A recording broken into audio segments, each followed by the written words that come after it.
ठुल्ठुला कुरा होइन, म ठुल्ठुला काम गर्ने व्यक्ति हो। म चाहन्छु तपाईले यहीँबाट त्यो खण्डन गरिदिनुहोस् र तपाईको यो अद्भुत ज्ञानलाई यहीँ प्रमाणित गरिदिनुहोस्। कृपया मसँग 3-4वटा किताब छ। प्रधानमन्त्रीसँग मिटिङ हुन्छ, त्यहाँ डेमो हुन्छ, त्यस्ता कतिवटा किताब त्यहाँ लिएर आउनुला भनेर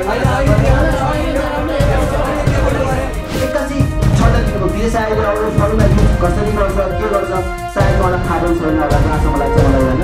एउटा किताब पढ्न मलाई धेरै 4-5 मिनट मात्र लाग्छ है, फेरि सबै सुनिरहेको बाट।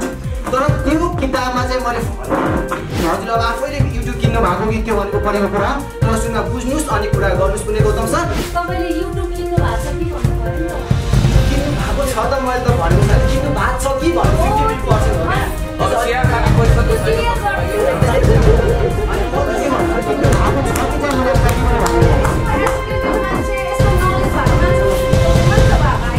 मान्छेले सकारात्मक सोच राख्यो भने चाहिँ दुनियाँमा असल लखा भन्ने भएको छैन। त्यसै तपाईँ सकारात्मक सोच राख्नुहोस्, पोजिटिभ सोच राख्नुहोस्।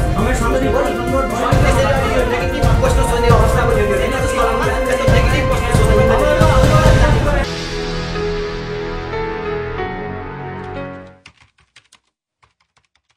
मैले चाहिँ 30 सेकेन्डमा 102 शब्द स्मरण गरेर मैले विश्व रेकर्ड राख्न सफल भएको थिएँ। त्योभन्दा पहिला सागर भुजी भारतको 1 मिनेटमा 52 शब्द स्मरण गरेर विश्व रेकर्ड राख्नु भएको थियो भनेपछि मैले सम्पूर्ण विश्वकै सम्पूर्ण मान्छेहरूमध्ये चाहिँ मैले सम्पूर्णको रेकर्ड ब्रेक गरेर म चाहिँ champion book of the world record holder in memory king भएको छु। अबको दिनहरू अब म यहाँ यो स्थानसम्म म कसरी आइपुगेँ भनेपछि फर्स्ट अफ अल त म सुरुमा आफ्नो स्कुल लेभलबाट स्टार्ट गर्न चाहन्छु। म चाहिँ 1 देखि 10 सम्म चाहिँ श्री कालिका सेकेन्डरी स्कुल गेला कालीकोटमा पनि पढेको र सँगसँगै मैले त्यो सँगसँगै मैले कलेज चाहिँ श्री कालिका सेकेन्डरी स्कुल पिली सिङकोटमा मैले अध्ययन गरेको भनेपछि एसएससी सम्म चाहिँ म जो ठिकै विद्यार्थी थिएँ, नर्मलै थिएँ र 11-12 मा चाहिँ म जब काठमाडौँ प्रवेश भएँ, काठमाडौँ प्रवेश हुन लगत्तै मैले 11 साइन्स चाहिँ मैले रोज्न घरमा चाहिँ म साइन्स पढेँ र इक्जाम चाहिँ मैले आफ्नो कालीकोट भन्ने ठाउँमा दिएँ। पढ्दै गर्दाखेरि 24मा 21-22 घण्टाको लगातार लागतद्वारा निरन्तर मैले प्रयासद्वारा चाहिँ मैले 11 कलेज टप्न सफल भएँ रटनदेव पाराले। किनकि नेपालको शिक्षा रटनदेव पारामा मात्र सीमित छ। यो शिक्षा अहिले किनकि योग्य मात्र छ, दक्ष शिक्षा चाहिँ भएको छैन नेपालको। त्यसैले 12 मा पढ्दै गर्दाखेरि चाहिँ रटनदेव पाराले है, फेरि म बुझेर चाहिँ होइन, त्यतिखेर 12 मा पढ्दै गर्दाखेरि 24मा 28 घण्टामा निरन्तरै पढिरहन्थेँ। पढ्दै गर्दा मैले एउटा फर्मुला पत्र लगाएको छु, यानि कि अल्बर्ट आइन्स्टाइनले बराबर एमसी स्क्वायर पत्ता लगाएर एटम बनेको थियो भने जसरी थोमसले पनि एउटा बत्तीको एउटा फर्मुला आविष्कार गर्नु भएको थियो, जसरी मैले पनि एउटा शिक्षा सम्बन्धी एउटा मैले फर्मुलाको आविष्कार गरेको छु। त्यो फर्मुलाले सम्पूर्ण नेपालीहरूलाई योग्य प्लस दक्ष बनाउँछु भन्ने मैले प्रतिबद्धता पनि लिएको छु। किनभनेपछि अहिलेसम्म नेपालको शिक्षाले देश चलाउने मात्र काम, देश बनाउने होइन चलाउने मात्र काम गर्यो भन्दा फरक पर्दैन। त्यसैले हजुरको साथ समर्थन भयो भने म पक्कै पनि नेपाललाई विश्वमा 1 नम्बरमा पुर्याउन चाहन्छु। किनभने नेपालमा विश्वमा सबैभन्दा नराम्रा स्कुल कलेज नेपालमा पर्दछन् र त्यो सँगसँगै मलाई दुःख लागेको कुरा के हो भनेपछि एक कक्षामा नेपालभरि एक कक्षामा पढ्ने विद्यार्थीको संख्या 14 देखि 15 लाख हुन्छ। यो सबैलाई अवगत नै भएको कुरा हो र त्यसपछि लगत्तै 80 दिदासम्म चाहिँ 4-5 लाखले मात्र भाग लिएको देखिन्छ। यो कति विडम्बना छ शिक्षामा। अब म यो शिक्षालाई चमत्कार शिक्षा बनाउन चाहन्छु, जस्तो शिक्षा कि अब अहिलेसम्म नेपालको साक्षरता 67% छ लगभग हाराहारीमा। अब चाहिँ म यो शिक्षालाई चाहिँ 100% 100% गरेर विश्वमा 1 नम्बरमा पुर्याउन चाहन्छु। अरू विधामा भन्दैन र यो शिक्षाको विधामा चाहिँ यो बीएसआईले आज रिपोर्टर्स क्लबमा मलाई ऋषि धमला सरले मलाई यहाँ बोलाउनु भयो, यसको लागि पनि म एकदम आभारी छु। किनकि उहाँले बोलाउने बित्तिकै म आज यो भन्न पनि चाहन्छु कि आज मैले अब सोचेको के छु भने हजुरलाई पनि एउटा प्रश्न त पक्कै पनि हुन्छ, हजुरले अब शिक्षित बनाउने कसरी बनाउने। तर मैले एउटा अपनाएको छु, अब नेपाली शिक्षालाई माथि उठाउन मैले अब वैज्ञानिक शिक्षा अपनाएको छु, जसमा प्रकृति तथा नियम अनि मानवीय मूल्यका बारेमा पढाइ होस्, खोज अनुसन्धानलाई बढावा दियोस् र त्यसै गरी विद्यार्थीको उमेर रुचि चाहना अनुसार पढाइ हुनुपर्छ भनेपछि पक्कै पनि नेपालको शिक्षा विश्वमा 1 नम्बरमा पुग्छ। यो अब हजुरलाई लागिरहेको होला हजुरलाई लागिरहेको होला हजुरले कसरी फर्मुला उत्पादन गर्नुभयो के गर्नुभयो अब कसरी घण्टा पढ्नुभयो होला भने हजुरको अहिले प्रश्न चाहिँ मलाई सोध्नुहुनेछ पक्कै पनि भन्ने पूर्ण आशा पनि लिएको छु। अब म भन्दा पनि किन भनेपछि म ठुल्ठुला कुरा होइन, म ठुल्ठुला काम गर्ने व्यक्ति हो, अरू जस्तो गरेर म ठुल्ठुला कुराहरू चाहिँ पक्कै पनि गर्दैन। किनभने मान्छेहरू सुत्न भन्दा पनि हेर्न चाहन्छन्, त्यसैले हजुरहरूको प्रश्नहरू मलाई भन्नुहोस्, म उसको उत्तर दिन चाहिँ म लागि पर्नेछु, सकेसम्म म राम्रै उत्तर दिने चाहिँ प्रयास गर्नेछु। ऋषि सर, म पुण्य गौतम, म उहाँलाई एउटा पहिला त उहाँको अद्भुत ज्ञानसँग म हाइली इम्प्रेस छु। म यहाँ आएर के प्रश्न गर्न सक्छु यहीबाट म गर्छु, किनभने अलिकति हुन्छ। विजय साईजी, तपाईँदेखि म हामी सबै एकदमै प्रभावित भयो। तपाईँ एक्स्ट्रा अर्डिनरी जिनियस हुनुहुन्छ र तपाईँको यो ज्ञान क्षमता ज्ञान विशारदलाई म सल्युट गर्न चाहन्छु। नेपालका टप मिडिया कर्मी ऋषि धवलाजीले पनि अरू साथीहरूले पनि तपाईँको इन्टरभ्यू लिइसक्नुभयो, मैले सबै हेरेको छु। म आश्चर्यचकित भएँ, अद्भुत ज्ञान क्षमताको सागर हुनुहुन्छ तपाईँ। यस्तो लाग्छ कि अल्बर्ट आइन्स्टाइन अहिले जीवित भइदिए तपाईँसँग गुरु थाप्नुहुन्थ्यो उहाँले। कार्ल मार्क्स यदि यहाँ तपाईँको अगाडि आइदिएको भए, यदि उहाँ अहिले जीवित हुनुहुन्थ्यो भने सेल्फी खिच्नुहुन्थ्यो। डोनाल्ड ट्रम्पले तपाईँको यो ज्ञान क्षमताको विषयमा महासभालाई यो रियालिटी हो होइन, म अलिकति भूमिका बाँध्छु। त्यसकारण तपाईँ भनेको अल टाइम बेस्ट एउटा एकाडेमिसियनको रूपमा, संसारकै सबभन्दा अद्भुत व्यक्तित्वको रूपमा, स्यामुअल पी हन्टिङटन भन्दा ठुलो विद्वानको रूपमा स्थापित हुनुहोस्। अमेरिकी लाइब्रेरी कङ्ग्रेसमा तपाईँको बारेमा छलफल होस् र म तपाईँसँग केवल तपाईँको यो ज्ञानलाई यो प्रश्न नउठाउन् मान्छेले कि केही निश्चित किताब बोकेर तपाईँले यो गर्नुभयो भनेर जसले त्यो प्रश्न उठाउँछन् त्यो प्रश्नको जवाब मजासँग त्यसलाई खण्डन गर्ने अहिले तपाईँलाई सुनौलो अवसर आएको छ। म चाहन्छु तपाईँले यहीँबाट त्यो खण्डन गरिदिनुहोस् र तपाईँको यो अद्भुत ज्ञानलाई यहीँ प्रमाणित गरिदिनुहोस्। कृपया मसँग 3-4वटा किताब छ। यो म्युचुअल द म्याजिक पर्सपेक्टिभ भन्ने ल्युक सालाको छ। अर्को political order in changing society, म एउटा पिएचडी स्कलर हुँ, हामीले पढ्नुपर्छ, रिटन बाई स्यामुअल पी हन्टिङटन।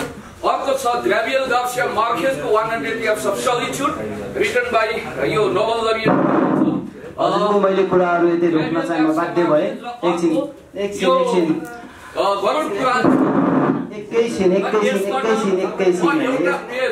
तपाईँले कृपया यो हेर्नुहोस्, तपाईँले हेर्नुहोस् एउटा पेज सबैलाई नमस्कार होइन। म एउटा कुरा तपाईँहरू सबैलाई अवगत नै छ होला, एउटा मात्रै मिडियामा नभएर प्रत्येक मिडियामा चाहिँ अहिले विजय साईले प्रत्यक्ष रूपमा लाइभमै डेमो गरेर देखाइरहनु भएको छ। तपाईँले सायद नदेखेको कसैले पनि छैन होला। उहाँले भन्नुभयो कि यो किताबको विषयमा कुरा गर्नुभयो। यो विषयमा भोलि मात्रै, भोलि या पछि कहिले हुन्छ हाम्रो प्रधानमन्त्रीसँग मिटिङ हुन्छ, त्यहाँ डेमो हुन्छ, यस्ता कतिवटा किताब त्यहीँ ल्याएर आउनु होला भनेर हेलो म त्यो विषयमा भन्न चाहन्छु। किनकि हिजो मात्रै हाम्रो इन्द्रेणीमा कार्यक्रम थियो, राति 1 बजे सकियो। तपाईँले भन्ने बित्तिकै अहिले ल हेर्न त यो 5 मिनटमा सकिएला, ठिक छ मैले माने, तर यसलाई फर्मुलामा कन्भर्ट गर्नलाई तपाईँलाई 2-3 घन्टा शान्त वातावरणमा रेस्ट गर्नुपर्छ। रेस्ट गरेर तपाईँले यो बुक चाहिँ एकछिन म कुरा आउँछु, हजुर दुईजना स्टप भइदिनुहोस् एकैछिन। धेरै चिनी खाएपछि तितो हुन्छ, धेरै चिनी खाए तितो चाहिँ पक्कै पनि हुँदैन र सुगर चाहिँ पक्कै पनि हुन्छ। किनकि बस्नुभन्दा पहिला ऊ कस्तो अवस्था छ त्यो हेर्नुपर्ने एकदम जरुरी हुन्छ। हाम्रो पुण्य गौतम सरले भन्नुभयो एकदमै किताब ल्याउनुभयो, यसको लागि म एकदम खुसी छु। तर उहाँले सोच्नु पर्ने हो या सोच्नु पर्ने भाइ कसरी अगाडिको गर्न सकिन्छ, के गर्न सकिन्छ, यो भनेको उहाँले 81 छटा दिनुभयो। विजय साईले अब फर्मुला युज कसरी गर्छ के गर्छ सायद उहाँलाई थाहा पनि छैन होला, जहाँसम्म लाग्छ मलाई होइन। त्यसैले बोल्नुभन्दा पहिले सोच्नुपर्छ, बस्नुभन्दा पहिले राम्रोसँग हेर्नुपर्छ भन्ने चाहिँ सबैलाई पनि थाहै नै छ, हजुरहरूलाई अवगत नै छ। एकैछिन होइन, मैले उहाँलाई नेगेटिभ सरले पनि हेरेको छैन है, मैले एकदम पोजिटिभली हेरिरहेको छु। किन भनेपछि यो किताब मलाई पढ्न धेरै 4-5 मिनट मात्र लाग्छ, किनकि अहिले म समग्र यो रिपोर्टर्स क्लब लगायत हाम्रो सिसी सरसँग पनि म प्रत्यक्ष छु। त्यसै यो किताब पढ्न मलाई 4-5 मिनट लाग्छ, किनकि भाग्य नेपाली सरकोमा पनि मैले प्रत्यक्ष डेमो देखाएर 10-12 मिनट मैले एउटा आयुर्वेदिक किताब पनि सकाएको छु र त्यसै चाइनिज किताब पनि सकाएको छु। त्यो लगायत हाम्रो ऋषि सरसँग पनि मैले प्रत्यक्ष महाभारतदेखि लिएर नेपाली शब्दकोश पनि गरेको छु भनेपछि उहाँले मलाई बुझ्नु भएको छ, जान्नु भएको छ र लगायत नेपाली पनि जान्नु भएको छ होला। त्यो सँगसँगै उहाँ हाम्रो पुण्य गौतम सरले पनि उहाँले पनि जिज्ञासा हुन्छ नहुने होइन, किनकि यो भनेको एउटा अद्भुत क्षमता जस्तै हो। तर म यहाँबाट के भन्न चाहन्छु भनेपछि पुण्य गौतम सरलाई चाहिँ सर हेर्नुहोस् एउटा किताब पढ्न मलाई म्याक्सिमम 4-5 मिनट लाग्छ। मैले यो किताब चाहिँ यस्तै एउटा हिजो सी जिनपिङ भन्ने एउटा यो हाम्रो अहिले चाइनाको राष्ट्रपति सरले चाहिँ उहाँले चाहिँ हिजो मलाई प्रचण्ड सरको मैले प्रत्यक्ष एउटा डेमो पनि देखाएको छु, अवगत नै भएको छ उहाँहरूलाई। त्यसै गरेर हजुर पुण्य गौतम सरलाई पनि म के भन्न चाहन्छु भनेपछि यो स्टेजबाट एउटा किताब पढ्न मलाई धेरैमा 4-5 मिनट मात्र लाग्छ पुण्य गौतम सर। तर बाट है फेरि सबले सुनिरहेको छु बाट। तर त्यो किताबमा चाहिँ मैले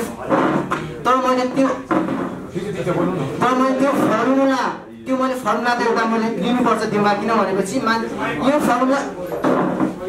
फर्मुला मैले दिमागमा घुसाउन लागि म्याक्सिमम 3-4 घन्टा लाग्छ मलाई पक्कै पनि पुण्य गौतम सर। मैले तपाईँलाई नै मजाले भनिरहेको छु, अरूलाई मिडियाहरूलाई थाहा होला नहोला, हजुरलाई पनि भनिरहेको छु 3 देखि 4 घन्टा लाग्छ। यो अवगत गरेर हाम्रो ऋषि सरलाई पनि अवगत नै छ। मौका मलाई कहिले दिनुहुन्छ र एकदम त्यो मौका हजुर अब थोरै समय पर्खिनुहोस्, किनभने हजुर पनि मैले भिडियो हेरेको थिएँ एकछिन त्यो मैले हजुरको भिडियो। तर कुनै पनि चिजहरू हेर्नुभन्दा पहिला बुझ्नु एकदम जरुरी हुन्छ। हजुरले अब आफैले युट्युब किन्नु भएको कि त्यो भनेको पढेको कुरा तर सुनमा बुझ्नुहोस् अनि कुरा गर्नुहोस् पुण्य गौतम सर। म तपाईँबाट एकदम खुसी छु, किताब ल्याउनु भयो। मलाई अहिले भन्छु नि म नौ र मासुको जस्तो सम्बन्ध किताबसँग मेरो चाहिँ। किताब भएपछि मलाई अहिले कुनै पनि के पनि सरकार छैन। मलाई कुनै तपाईँ मभन्दा एक्स्ट्राअर्डिनरी हुनुहुन्छ, आई नो भेरी वेल।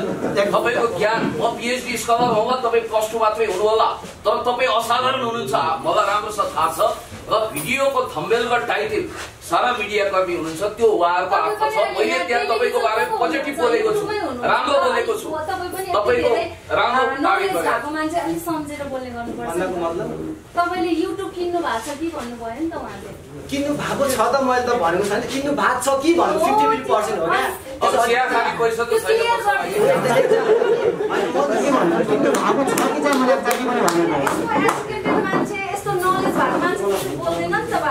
हेर्नु दिदी है, मैले तपाईँलाई मजाले सम्मान गर्ने, म सबैलाई सम्मान गर्छु, तर खुच्चीदेखि लिएर माथि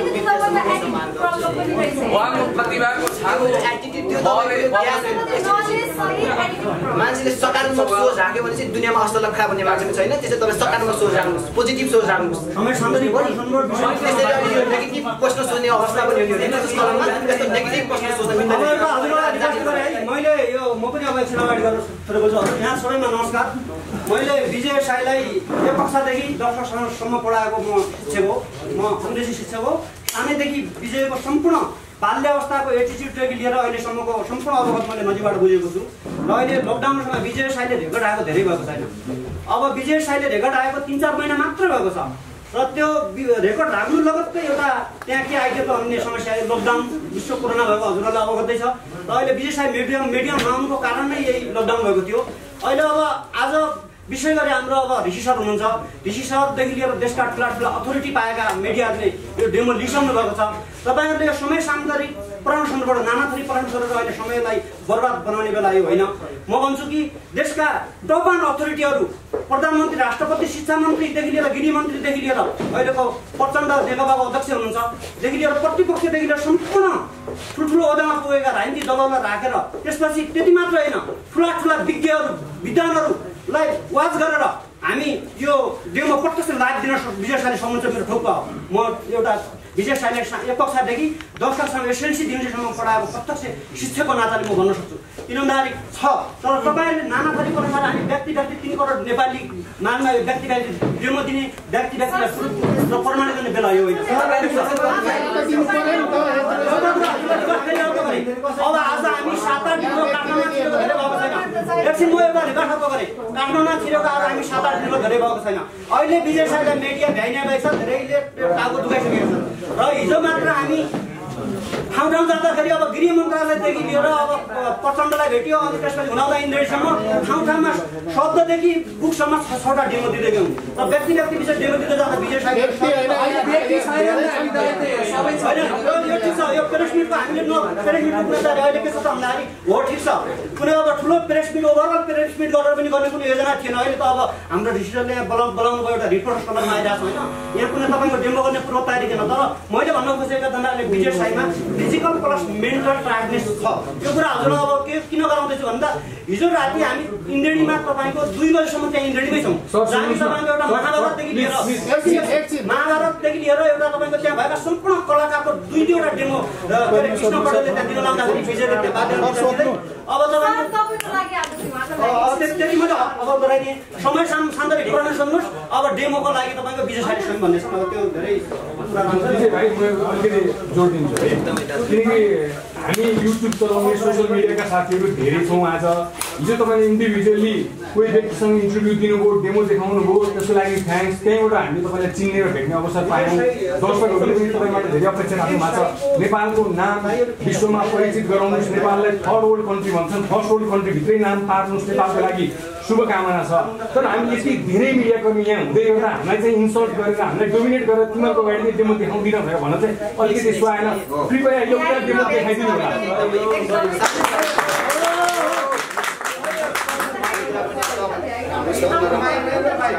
एकैछिन मेरो कुराहरू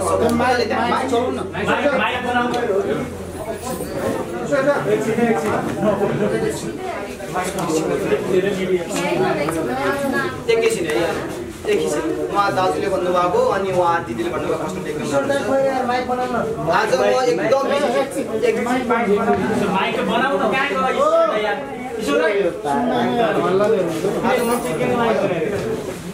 आज म एकदम शान्त तरिकाले बोल्नुहोस् बिस्तारै केही छैन हामी तपाईँकै मित्र हो तर उहाँ दाजुले भन्नुभएको उहाँ दिदीहरू आवेशमा आउनु भएको मलाई सम्पूर्ण थाहा छ म पनि आवेशमा चाहिँ आएको छु तर हजुरलाई लागिरहेको मात्र होला है आज चाहिँ कस्तो भनेपछि आज चाहिँ उहाँ हाम्रो यहाँ रिपोर्टर्स क्लबको 2-3 जनाले मलाई फोन गर्नुभयो आउनु पर्यो भन्नुभयो मलाई म आज आउन सक्दैन भने 12 बजे पनि आउन सक्दैन भने 1 बजे पनि आउन सक्दैन भने 10 मिनेट मात्र टाइम दिनुस् थोरै बोल्नुस् अनि जानुस् भन्नुभएको थियो र त्यो त्यसैले मात्र म आज यहाँ रिपोर्टर्स क्लबमा उपस्थित भएको नभए मलाई आज पटन सरले मलाई आज बिहान 9 बजे पनि बोलाउनु भएको थियो त्यहाँ पनि म जान सकिनँ मलाई एकदम थकित महसुस पनि भएको थियो हिजो इन्डेनी भन्ने यो सबैले कृष्ण कडेल त सबैले पनि थाहा नै छ होला अवगत नै छ होला त्यहाँ पनि हिजो एउटा महाभारत प्लस उहाँका यो गायकका नाम हो कि के नामहरू चाहिँ मैले प्रत्यक्ष पनि गरेको थिएँ त्यो गर्दाखेरि मलाई हिजो रातभरि 1 बजे हामी त्यहाँबाट कृष्ण कडेलको यो इन्डेनी भन्ने हामी त्यहाँबाट निस्केका थियौँ निस्केदा घर पुग्दासम्म 2 बजेको थियो अनि बज्दाखेरि मलाई एकदम माइन्ड प्रेसर पनि भएको थियो हेर्नु आज म कतै पनि जान सकिनँ हेर्नु न त प्रचण्ड सरसँगै जान सकेँ उहाँले मलाई भेट्न बोलाउनु भएको थियो अरूसँग जान सकिनँ एउटा सानो इन्टरनेसनल कलेजमा अब मैले पहिला त्यहाँ पढेको थिएँ अनि त्यतिखेर पनि चाहिँ आउनु पर्यो भाइ आउनु पर्यो भने यहाँका सर्टिफिकेट छ होला अहिले भर्खर सर्टिफिकेट ल्याउन जानै नसक्ने अवस्था थियो अनि दाइ पछाडि बाहिरमा बसेर जान सक्नु भएँ र उहाँको रिपोर्टर्स क्लबको मान्छेहरूको मैले कुरा गर्न नसक्नु मात्र म 10 मिनट आएको हेर्नुहोस् अब हजुरलाई यस्तै नै चाहना छ र बुकको डेमो गर्ने मन छ भनेपछि फेरि यस्तै एउटा प्रेस मिट राख्नुहोस् म मस्तसँग दिन्छु ढुक्कसँग दिन्छु त्यसको लागि थोरै प्रतीक्षा गर्नुहोस् म फेरि यही रिपोर्टर्स क्लबमा आएर हजुरको सम्पूर्णको मन मुटु जित्नेछु र एउटा बुक प्रत्यक्ष डेमो देखाउनेछु आज म एकदम थकित पनि महसुस भएको छैन हिजो 2 वर्षसम्म अझै मेरो विश्वासमा लाग्दैन भनेपछि इन्डेनीको कृष्ण कडेललाई फोन गरेर सोध्नु होला हिजो हामी त्यहाँ धेरै निकै बेर त्यहाँ बसेर हामी घर गएको अवस्था छ बिहान बेलुका टाउको दुखिरहेको यो सँगसँगै अहिले साममा गयो साममा पनि सम्मान पाउँदाखेरि यहाँ आउनै पर्छ विजयजी भनेर यहाँ रिपोर्ट क्लबको आएको मात्र हेर्नु त्यसैले हजुर गर्न चाहनुहुन्छ भनेपछि अबको 2-3 दिन या 3-4 दिनमा म फेरि टाइम दिन्छु यो रिपोर्टर्स क्लबलाई म जति सुकै बिजी भए पनि म रिपोर्टर्स क्लबमा आएर म आफ्नो एउटा आफूभित्र भएको क्षमतावान म प्रतिभा हजुरहरूको माझ देखाउनेछु त्यसको लागि थोरै समय पर्खिनुहोस् थोरै गर्नुस् मैले तपाईलाई प्रश्न किन गरे भने नि तपाईले जसरी सोशल मिडिया किन्यो कि दियो कि भनेर भने नि तपाईको इन्टरभ्यु पब्लिश गर्ने सोशल मिडिया प्रति पनि केही मानिसले किनेको हो कि भनेर प्रश्न गरिराखेका छन् जसले तपाईले त्यसलाई क्लियर गर्न जरुरी छ एकदमै म क्लियर गर्छु क्लियर त प्रत्यक्ष पनि भएको छ ओ लेगर सर्टिफिकेट आएको छ हिजो यो प्रचण्ड सरको मैले डेमो प्रत्यक्ष देखाउँछु अझै पनि हजुर क्लियर हुन्न भनेपछि यहाँ ऋषि सर यति हुनुहुन्छ उहाँलाई पनि प्रत्यक्ष सोध्नुस् अहिले म मिडियासँग पनि जाँदैन है। किन भाग्य सर पनि यस्तो भाग्य सरले पनि मेरो लिनुभयो, भाग्य सरले एकदम प्रष्ट तरिकाले लिनुभएको हेर्नु। अझै उहाँसँग पनि अझै हजुरले कुरा गर्न सक्नुहुन्छ। ऋषि धमला सरले मेरो प्रष्टै लिनुभएको, उहाँ त यहाँ रिपोर्टर कलममै हुनुहुन्छ, उहाँलाई पनि बोलाएर प्रत्यक्ष सोध्न सक्नुहुन्छ ऋषिले के गरेको हो कि फेक गरे हो भनेर उहाँले सोध्न सक्नुहुन्छ, अवगतै छ हेर्नुहोस्। अनि त्यो सँगसँगै कृष्ण कडेलको इन्देनी भन्नेमा चाहिँ त्यहाँ गएर हजुर पनि सोध्न सक्नुहुन्छ कहिले उसले के गरे फेक हो कि भन्ने त्यहाँ पनि गएर सोध्नुहोस् हेर्नुहोस्। त्यहाँ पनि 50-60 जनाको बिचमा मैले गरेको यो नगरेको प्रत्यक्ष मैले पक्कै पनि होइन, मैले ठाउँमा मैले डेमो दिइराखेको छु। तर मलाई पनि त प्रेसर त मलाई पर्छ भन्ने होला, अरूकोमा लाग्छ होला, तर मलाई प्रेसर चाहिँ पक्कै पनि पर्दैन। म हजुर तपाईँले भन्नुभयो नि यहाँ गएको छु त्यहाँ गएको छु एकदमै खपिन्छ, त्यो भन्दा तपाईँ नआउनु भएको भयो। एकैछिन है एकैछिन, म अहिलेको नम्बर पनि हजुर अझै बुझ्नु भएन दिदी होइन, अहिलेको नम्बर पनि यतै छ। उहाँले धेरै पटक फोन गर्नु आउनै पर्यो 10 मिनट मात्र हामी सम्मान गर्छौँ अनि जानु होला हजुर जता गयो भने त्यसको लागि मात्र आएको, नभएमा आज आउने पनि थिएन। अनि उहाँहरूले इन्टरभ्यू लिँदाखेरि हजुरलाई कुनै एक्सपर्टहरू राखेर लिनु भएको थियो, यो हजुरको ट्यालेन्ट छ हजुर नलेज छ, उहाँले कुनै एक्सपर्ट राखेर इन्टरभ्यू लिनु भएको थियो जस्तो जसले लिनुभयो उहाँले एकदम मजाले लिनुभएको थियो। एक्सपर्ट राखेर छोडिदिनु अब यत्रो सारा मिडियामा जानुभएछ। एकदम तपाईँले नाम लिएको भनेको भागिनु पनि कृष्ण पनि ऋषि धमला यो त्यो भन्नुभएको छ होइन, त्यो छोडिदिनु। यति धेरै समाज छ, यो सबै साथीभाइको एउटा मात्रै चाहना छ, एउटा मात्रै किताब ल सुन्नु है। त्यसो भए सुन्नुहोस् है यो जमात नहोला नि त एकदमै। ल त्यसो भए सुन्नुहोस् है, ल मैले एउटा किताब पढ्छु त त्यो किताब पढ्नको लागि चाहिँ मलाई 3-4 घन्टा टाइम दिन सक्नुहुन्छ भने चाहिँ म डेमो दिएर पनि तयार छु। तर मलाई 3-4 हजुर त्यहाँ चाहिँ रेकर्ड भएको थियो हेर्नु है। सुनमा मैले पढिसकेपछि म पछि बाहिर गएको थिएँ, नभए ऋषि दमला सरलाई नै सोध्नुहोस् होइन, अनि बाँकी नेपाली सरलाई नै सोध्नुहोस्, अनि विश्व दाई अहिले मेरो अनलाइन टिभी बानी मैले त्यो पनि गरेको थिएँ होइन। अनि त्यसपछि कृष्ण कडेल सरलाई पनि हिजो हामी 4 बजे पुग्यौँ, तर हामी राति 11-12-1 बजीतिर हामी घर फर्केको थियो। सबैलाई अवगत नै छ हाम्रो कृष्ण कडेल टिमको इन्डियन टिमलाई सम्पूर्णलाई भनेपछि हजुर आफै बुझ्नुहोस्। अझै पनि डेमो दिन चाहनुहुन्छ भनेपछि 3-4 घन्टा प्रतीक्षा गर्नुहोस्, म डेमो प्रत्यक्ष पनि दिनेछु। मैले सोध्न खोजेको के बाबु कस्तो भने नि मेरो भाइ जस्तो हो होइन, कस्तो भने त्यो उहाँले इन्टरभ्यू लिँदा कुनै एक्सपर्ट चाहिँ राखेर लिनु भएको थियो यो विषय सम्बन्धी के इन्टरभ्यू लिँदा। अब आफूले छिटो पढ्नुहुन्छ नि त एकदम छिटो, त्यो त हामी पनि कति दोहोऱ्याएर हेऱ्यौँ, म त केही पनि बुझिनँ क्या। सायद मेरो माइन्ड त्यो आफ्नो लेभलको नभएर होला, म त केही पनि बुझिनँ। अनि त्यसैले उहाँहरूले सबै बुझ्नु भयो त त्यहाँ बुक्सहरू, कोही एक्सपर्ट अर्को मान्छे थियो यो विषय सम्बन्धी। त्यो चाहिँ कसैले बुझ्नु हुँदैन। अहिले चाहिँ मैले त्योभन्दा पहिला भाग्य नेपाली सरकोमा मैले 17 सेकेन्डमा 102 शब्द राख्दाखेरि सम्पूर्ण मान्छेले मलाई दबिसक्ति भनिरहेको थिएँ है। अनि त्यो पछि चाहिँ म यहाँबाट लकडाउनको बिचमा चाहिँ म गाउँ पनि गएँ होइन। गाउँ गइसकेपछि मैले आफ्नै ड्याडीलाई, किनकि मैले मेरै ड्याडीलाई एक्सपेरिमेन्ट गरेँ, किनकि सबैले दबिसक्ति भनिरहेको छ ड्याड, अब म तपाईँलाई एक्सपेरिमेन्ट गर्छु र तपाईँ म जस्तै सक्षम भन्नुहोस् भने। अनि त्यसैले ड्याडीले चाहिँ 3 घन्टा 15 मिनट मैले ड्याडीलाई सिकाएको अनुसार ड्याडीले 15 सेकेन्डमा 62 शब्द स्मरण गरेर पनि उहाँले सक्नुभयो गाउँमा। अझै पनि मेरो ड्याड केही समयपछि आउँदै हुनुहुन्छ, उहाँलाई पनि म मिडियामा पक्कै पनि ल्याउने छु र ड्याडीको चमत्कार यानि कि ड्याडीको खुबी पनि हजुरले प्रत्यक्ष हेर्न पाउनुहुनेछ। त्यसको थोरै समय वेट गर्नुहोस्। मेरो एउटा जिज्ञासा, क्षमता भएको मान्छे एसएलसीमा पनि तपाईँ फर्स्ट हुनु भएन, तपाईँको नाम आएन, +2 मा पनि आएन, एकाएक आयो भएको मान्छे कम्पिटिसनमा चाहिँ फर्स्ट हुनु सक्छ। सुन्नुहोस् है, एकदमै राम्रो क्वेसन गर्नुभयो, त्यसको लागि मुरी धन्यवाद। म एसएलसीसम्म हजुरले युट्युबमा पनि हेरि नै सक्नुभयो होला होइन। म एससी दिँदासम्म म एकदम नर्मल स्टुडेन्ट हो, एकदम नर्मल स्टुडेन्ट हो। अनि त्यतिखेर चाहिँ मेरो विनोद दाई र विमल दाई एकदम ट्यालेन्ट हो है, हामी 3टा भाइ बहिनी हो होइन। अनि उहाँहरू एकदम ट्यालेन्ट हुनुभयो, म चाहिँ नर्मल स्टुडेन्ट थिएँ। एससी दिँदासम्म चाहिँ मेरो B+ मात्र आएको थियो हेर्नु, म किन लुकाउनु, यो अहिले सर्टिफिकेट पनि बताइ नै हाल्छ होइन। अनि त्यो पछि मलाई एससी दिइसकेपछि म काठमाडौँमा आएँ। अनि काठमाडौँमा आइसकेपछि मलाई एक किसिमको छुट्टै ऊर्जा आयो। जबकि म कफनमा बस्थेँ, कफनको माथि राति 10 देखि 3 बजेसम्म 5 घन्टा मैले के नाना थरी सोचेँ। काठमाडौँ आएको 5-7 दिनपछि के सोचेँ भनेपछि मैले मेरो दाइ यतिसम्म ट्यालेन्ट हुनुपर्ने है, मेरो 2टा दाइ यतिसम्म ट्यालेन्ट हुनुपर्ने, म किन ग्वाज भएको त, यानि कि म किन नर्मल स्टुडेन्ट भएको त। अब दाइको त डिस्टिङसनै आएको थियो होइन, मेरो किन आउन सकेन त भने त्यतिखेर धेरै कुराहरू सोचेँ मैले, खेलाएँ मनमा बटुले। आफ्नै आमाले जन्म दिनुभएको 3टा भाइहरूमा पनि यतिसम्म फरक हुँदो रहेछ भने मैले नाना थरीका कुराहरू पनि खेलाएँ। अनि त्यो सँगसँगै मैले 5 घन्टा के सोचेँ भनेपछि अब मैले साइन्स विषय लिनुपर्छ, यानि कि आइएससी गर्नुपर्छ, आइएससी गरेर मैले अब त्यसको लागि के गर्नुपर्छ भन्ने मैले सोचेँ हेर्नु है।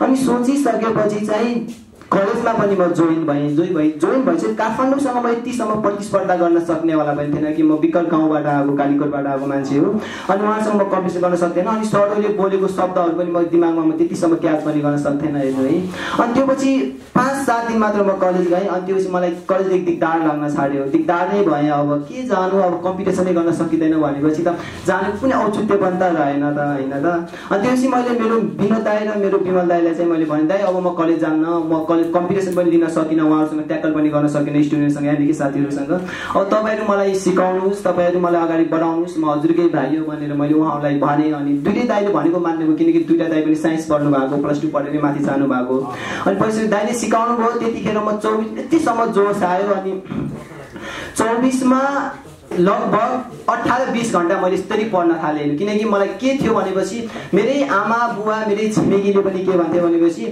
एसएलसी दिनुभन्दा पहिले नै त सक्दैनस् त अब भैँसी चरा त खलासी बन गोठाला हो भनेर नाना थरीको प्रश्न गर्दाखेरि मेरो गाउँमा एकदम मन रुन्थ्यो एकदम पिरजो पनि त त्यो भन्दाखेरि मेरो मनले चाहिँ मन रुन्थ्यो तर मैले हिम्मत भने कहिले पनि हारिनँ किनकि गर्नुपर्छ केही अब के गर्नुपर्छ केही बन्नुपर्छ मैले आफ्नो आमा बुबाको मात्र नाम नभएर मैले यो देशको नाम चाहिँ मैले विश्व सामु चिनाउनुपर्छ भनेर मैले एउटा मनमा राखेको थिएँ भन्ने अनि काठमाडौँ आएँ अनि 11मा चाहिँ मैले 24मा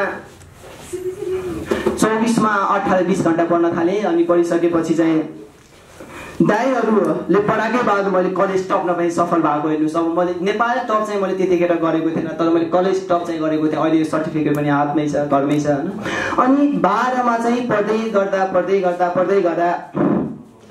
गरेको थिएँ त्यहाँबाट रटिरहेको थिएँ किन भनेपछि अब चाहिँ के होला जस्तो लाग्थ्यो अब भने पढिरहेको थिएँ पढ्दै गर्दै 24मा 28 घण्टा पढ्न लाग्थेँ ठ्याक्कै एउटा आविष्कारै भयो अघि पनि मैले हजुरलाई अवगत नै गरिसकेँ जसरी अल्बर्ट आइन्स्टाइन थोमस जस्तो व्यक्तिहरू न्युटन जस्तो व्यक्तिहरूले चाहिँ फर्मुला आविष्कार गरेर उहाँले ठुल्ठुलो कुराहरू पत्ता लगाउनु भएको थियो ठुल्ठुलो आविष्कारहरू गर्नुभएको थियो एटम बम जस्ता बनेका थिए यो अहिले बिजुली बनिरहेको छ त्यो पनि अल्बर्ट आइन्स्टाइनको नै देन हो भने जस्तै मैले सम्पूर्ण कुरा खेलाएँ त्यसो अहिले पनि मैले त्यही फर्मुला उहाँको भने छुट्टै फर्मुला हो मेरो भने शिक्षा सम्बन्धी चाहिँ मैले एउटा फर्मुला आविष्कार गरेको छु त्यो फर्मुला चाहिँ नेपाललाई शिक्षित बनाउँछु भन्ने चाहिँ एउटा मलाई ढुक्क छु किनकि म पूर्ण छु नभए यस्तै रिपोर्टर्स कलममा सम्पूर्ण हजुरहरूले यत्रो मैले मिडियामा यस्तरी म फेस टु फेस गर्न सक्दिनँ होला किनकि मसँग त्यो फर्मुला नभएको भए किनकि मान्छेलाई म सक्षम गर्न नसक्ने भएको भए यसरी म सम्पूर्ण मिडियामा म भन्न सक्दिनँ होला अहिले त 50-60 वटा मिडिया होला मेरो अगाडि होइन अनि त्यो भयो लगत्तै चाहिँ त्यसपछि मैले 12 पनि कलेज टपेँ त्यो पछि मैले फर्मुलाको कलेज टपेँ मैले अघि नै भनिसकेँ किनकि अब चाहिँ मैले नेपाली शिक्षाले माथि उठाउन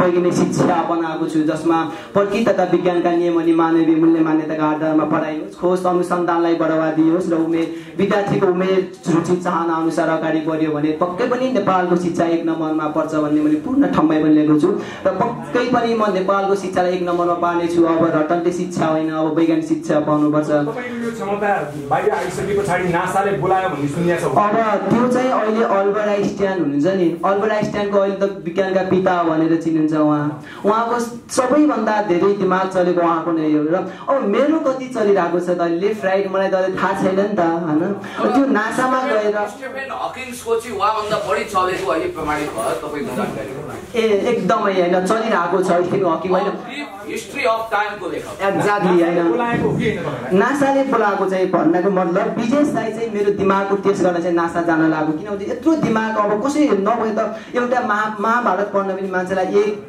जुनी नै लाग्थ्यो होला यानी कि उलाई 50-60 वर्ष लाग्छ तर उसले चाहिँ कन्ट पार्न सक्दैन तर विश्वको 1 नम्बरको व्यक्ति आएर पनि उ मान्छे गर्न सक्दैन जस्तो तपाईलाई बोलाइएको होइन तपाई चाहिँ आफै जान खोज्नु म चाहिँ नासा जान लागेको छु त जाने भनेर भनेको थिए त लकडाउनका विशेष कारणले अहिले त सम्पूर्ण देशहरू विदेशहरू त ठम्मै पनि छन् यो बेलामा आफ्नो ज्यान चाहिँ म दाउमा राखेर अहिले म नासा जान सक्दैन अब चाहिँ मेरो सोच अब चाहिँ म नेपाललाई शिक्षित बनाएर अनि आफू चाहिँ नासातिर गए पनि अमेरिकातिर गए पनि त्यो पछि जाउँला तर नेपाललाई चाहिँ शिक्षाको क्षेत्रमा चमत्कार गरेर देखाउँछु र 1 नम्बरमा एउटा बुक आदिसम्म चाहिँ अझै जान सक्नुहुन्छ नेपाली जनताले तपाईको फर्मुला कहिले सुन्न पाउँछ अब थाहा छ म एकदम प्रोसेसमा छु म एकदम हतारमा छु किनकि अहिले म धेरै मिडियामा बोलिराख्नु भएको थियो तर म त्यो मिडियामा नि गएको छु किन म आफ्नो फ्री प्लान गरिरहेको छु अहिले म मिडियामा कुद्नु कि है अब त्यहाँ आफ्नो फ्री प्लान गर्नु कि भनेर अहिले धेरै मिडियाहरूले मलाई फोन गरिराख्नु भएको थियो तर म त्यो मिडियामा गएको छैन र पुरो ठ्याक्कै मिल्यो आम नागरिकले यो प्री प्लान हो भनेर प्रश्न उठाएको थिए तपाईले ठ्याक्कै प्री प्लान नै हो भनेर हजुर अब लकडाउन खुल्ने बित्तिकै विजय साई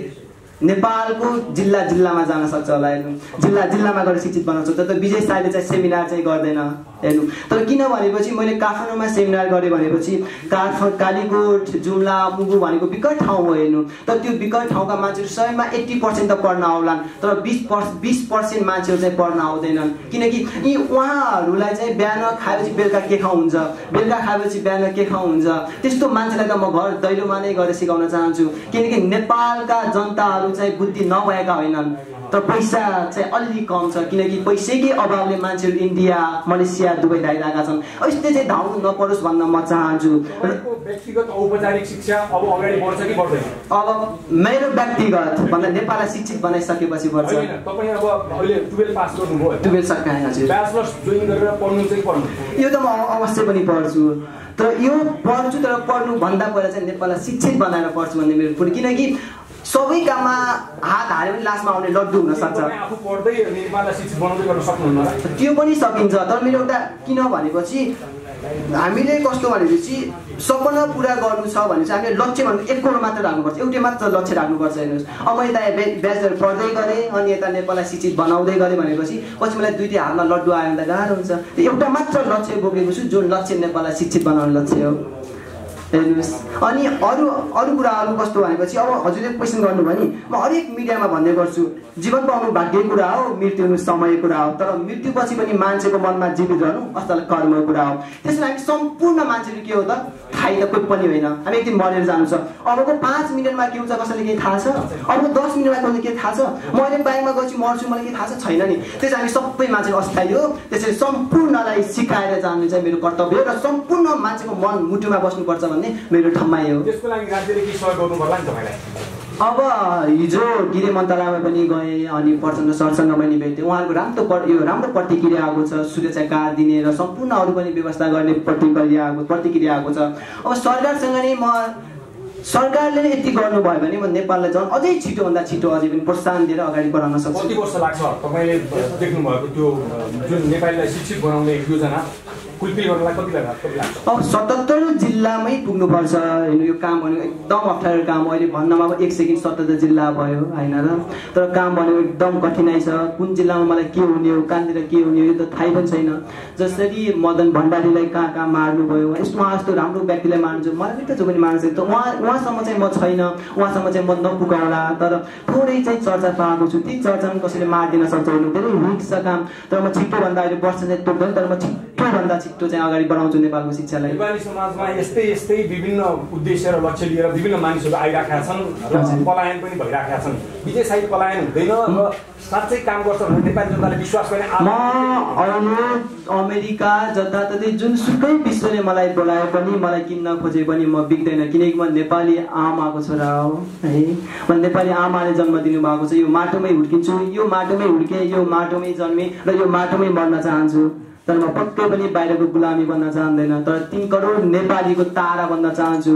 जसरी गौतम बुद्ध भगवान एसियाको तारा भएर चम्किनु भएको थियो, विजय साई नेपालको तारा भएर चम्किन चाहन्छ र त्यसमा चाहिँ हजुर सम्पूर्णको साथ चाहिँ पक्कै पनि हुनुपर्छ। थ्याङ्क यू सर, नमस्ते।